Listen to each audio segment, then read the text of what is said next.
Okay, I'm out cutting plywood again.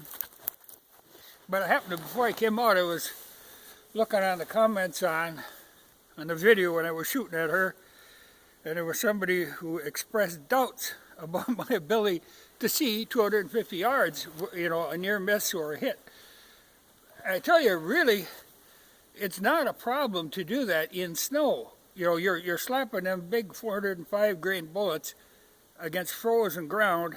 That snow blows up like 3 or 4 feet in the air, so it's easy. You can do it about twice the distance, then it starts getting hard. Anything over about 500 yards. But if you've got good light shooting against that frozen sandbank, you can see pretty plainly. We used to do the same sort of thing out in a summerfall field. You know, if you got a smooth, worked up field, you could see the cloud from the dust, you know, where it hits. But actually the snow works ideal because they don't penetrate the ground very far. They just blow it up. But on the way out here, she was sitting in the front of the pickup, and I thought I had missed her every time. But I noticed right on the hem of her apron here, there was a hole here. You know, she was sitting, and I know 2 bullets went right underneath her. There was like 6 inches of snow, and it blew up behind her. But the one bullet that went off to the side, I'm afraid gave her a bit of a flesh wound. It went through here. You can see the lead on the outside of the material. Came out here, hit right underneath her arm, tore clean down to the stuffing. Went in and came back out again. But it's merely a flesh wound. She'll survive. But, you know, I'm sure what that guy was implying in that comment was that wasn't 250 yards, and that's kind of my fault. I should have, you know, I had the camera zoomed in at 30x, and I should have actually zoomed the camera out once so that you could see, you get a better idea of the distance. But I know, you know, when I said about 250 yards, I know the distance from that little knoll to that bank is 250 yards because I've taped that out. When I say about 250 yards, it's because, well, maybe I didn't park exactly the same spot. You know, maybe the target is a little up higher on the hill, but it's 250 yards. You know, I should have zoomed the camera out so that you could actually see it. And actually, you know, I was thinking with her orange hair, she'd be a good target. She really isn't, because looking head on, there's just that fringe of orange. I really didn't see that. All I could see was, you know, a darkish clump.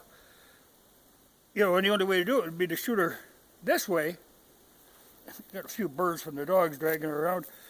But, you know, I don't know. I'd get no end of crap about back shooting, so I'll have to keep trying at her this way. But really, it's not a problem. 250 yards is easy enough to see where the bullet hits. And it isn't that I have this excellent vision, though I do have good long-range vision, but it really, like I say, it's a dead giveaway. It's like the old naval bombardments where they would, you know, you don't actually see where the bullet hits, but you see the splash. And that's all I'm doing. I'm looking for the splash. So you could tell pretty close. But like this one, I think I know which bullet it was, but I'm going to have to look back on the tape. But there was one that went just a little bit to the side of her. And it had to be that one, because she was sitting. Yeah, I think that was the one. But like I say, I was surprised that guy would doubt it, but I should have on-zoomed the camera so you could see. But that's no big feat shooting at that range. I mean, we were doing it, my cousin's 50-70, we were doing that good with that, out at that 250 yards too. So it's not a big feat, it's just a matter of getting the amount of clicks right. And I was actually going to go out, I thought next time I would try it at 300, because the way I'm loading 4064 in there, and it kind of goes, you know, at the base sight setting, it's good for 100 yards. If I go to 200 yards, I've got to go to the next click. So when I go to half clicks, you know, because my last shot, I went up to the 3rd click, which would be the 300-yard click, and I was over the top of her. So I was thinking, okay, I'll go another 50 yards back. But if you didn't believe 250, you'll never believe 300. What I would really like to find, and I used to see them on guns, on the older Winchesters, were the flip-up ladder-type sights. You know, I don't want to put a tang sight on because they get in the way of the handle and they get in the way of the lever. When you lever it, the bolt comes back. So I really want to get the ladder-type sight, but they really get out of hand on sights price-wise. You know, I saw something kind of similar to what I was looking for, where it was like $300 for a sight, you know. Because what I really want is something that's very much like my Argentine Mauser has on it. It works on that same principle. You know, so there's really no justification for that much money. This one works fine. I just gotta, you know, do the click deal. The same, I use it when I, you know, from the base sight, if I'm shooting my Trail Boss loads, I go up one click, and then it adjusts, you know, for the yardage. But that was, you know, like I say, I've got that load calculated out, so I know where it hits at which click. But at the 250 yards, I was in between clicks.